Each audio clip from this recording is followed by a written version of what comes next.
Mukkam community health സെന്ററിൽ isolation വാർഡിന്റെ ceiling തകർന്നു വീണു. തിരുവമ്പാടി മണ്ഡലം ബ്ലോക്ക് കുടുംബാരോഗ്യ കേന്ദ്രം നിർമ്മിച്ച ഐസൊലേഷൻ വാർഡിന്റെ സീലിംഗ് ആണ് തകർന്നു വീണത്.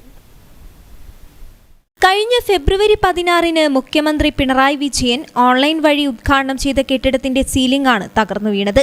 കെട്ടിടത്തിന്റെ മുൻവശത്തെ 3 മീറ്ററിലധികം നീളം വരുന്ന സീലിംഗ് ആണ് തകർന്നത്. കെട്ടിടം പ്രവർത്തിക്കാത്തതിനാൽ വലിയ അപകടം ഒഴിവായതെന്ന് പ്രതിപക്ഷ നേതാക്കൾ പറഞ്ഞു. അതേസമയം ഉദ്ഘാടനം കഴിഞ്ഞ് മാസങ്ങൾ പിന്നിട്ടിട്ടും കുടുംബാരോഗ്യ കേന്ദ്രം ഇതുവരെയും കെട്ടിടത്തിൽ പ്രവർത്തനം ആരംഭിച്ചിട്ടില്ലെന്നാണ് ആക്ഷേപം.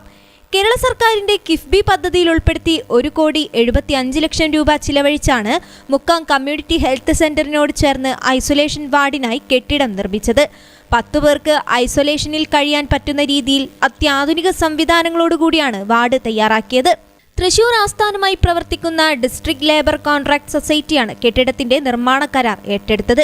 എന്നാൽ കെട്ടിടത്തിന്റെ പ്രവൃത്തി ആരംഭഘട്ടത്തിൽ തന്നെ നിർമ്മാണത്തിലെ അപാകതകൾ ചൂണ്ടിക്കാട്ടി മുക്കത്തെ UDF നേതാക്കൾ രംഗത്തെത്തിയിരുന്നു. ഫർണിച്ചർ ഉൾപ്പെടെ കോടികൾ ചിലവഴിച്ച് നിർമ്മിച്ച കെട്ടിടത്തിൽ വൻ അഴിമതിയാണ് ഉണ്ടായിരിക്കുന്നതെന്ന് നേതാക്കൾ ആരോപിച്ചു.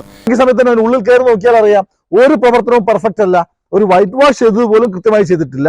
സൈഡുകളൊക്കെ ഇടിഞ്ഞു പൊളിഞ്ഞിരിക്കുന്നു. ടോയ്ലറ്റ് ഉപയോഗിക്കാൻ പറ്റുന്നില്ല. മാത്രമല്ല ടോയ്ലറ്റിന്റെ പൈപ്പ് ഇട്ടത് മാറ്റി, രണ്ടാമത് ഞങ്ങൾ വന്ന് സമരം ചെയ്ത് മാറ്റി സ്ഥാപിച്ചതാ. ടോയ്ലറ്റിന് കുഴി കുഴിച്ച് ആ കുഴിയുടെ അടിയിലേക്കാണ് പൈപ്പ് കൊടുത്തത്. മുകളിലാണുള്ള പൈപ്പ് വേണ്ടത്. അതുകൊണ്ട് തന്നെ ഉപയോഗിക്കാൻ കഴിയുന്നില്ല. ഇന്നും ഇതിന് ടോയ്ലറ്റ് ഉപയോഗിക്കാൻ കഴിയുന്നില്ല. ഈ ദിവസം വരെ ഇതിന് ടോയ്ലറ്റ് ഉപയോഗിക്കാൻ കഴിയാത്ത അവസ്ഥയിലുള്ളത്. ഇതുവരെ ഉപയോഗിച്ചിട്ടില്ല. ടോയ്ലറ്റ് ഉപയോഗിച്ചിട്ടുണ്ട്, പക്ഷെ താഴേക്ക് പോകുന്നില്ല.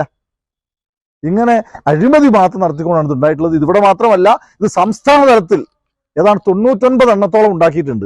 എല്ലാ തലത്തിലും അന്വേഷണം ആവശ്യമായ കാര്യം തന്നെയാണ്. തീർച്ചയായിട്ടും ഇതിന് കൃത്യമായ അന്വേഷണം ആവശ്യമുണ്ട്. അന്വേഷണവും ശക്തമായ സമരങ്ങളും ഒക്കെ തുടർന്ന് അങ്ങോട്ട് ഉണ്ടാവുന്നത് സൂചിപ്പിക്കുകയാണ്.